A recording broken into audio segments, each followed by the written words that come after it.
আসসালামু আলাইকুম ওয়া রাহমাতুল্লাহি ওয়া বারাকাতুহু। সুপ্রিয় দেশবাসী, রাত অনেক গভীর রাত।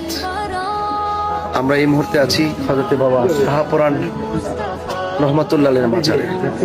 দেখতে পাচ্ছেন একদম নীরব নিস্তব্ধ গভীর রজনী। আল্লাহর কি সুমহান জায়গায় রিয়াজত করেছেন, শায়িত আছেন। আমরা সর্বপ্রথম এসেছিলাম সিলেট বাবা শাহজালাল ইয়ামান রহমাতুল্লাহ মাজার শরীফে। সেখান থেকে জিয়ারত করে এই মুহূর্তে হযরত শাহপরান ইয়ামানি রহমাতুল্লাহর মাজার জিয়ারত করেছি। আপনারা জানেন গত কিছুদিন আগে আমরা সৈয়দ নাসিরুদ্দিন শিপা সাহেব রহমাতুল্লাহর মাজার জিয়ারত করেছিলাম। আসন্ন ত্রয়োদশ জাতীয় সংসদ নির্বাচনে হবিগঞ্জ 4 চোরাবাদ মাধবপুর আসন থেকে বৃহত্তর সুন্নি জোটের পক্ষ থেকে মোমবাতি প্রতীকে আমাকে মনোনয়ন দেওয়া হয়েছে। আল্লাহ পাক যেন মানুষের কল্যাণে কাজ করার সুযোগ দান করে।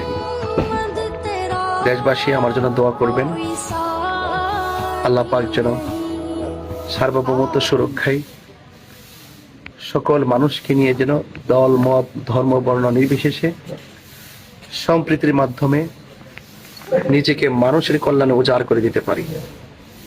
সবাই ভালো থাকুন। আসসালামু আলাইকুম ওয়া রাহমাতুল্লাহি ওয়া বারাকাতুহু।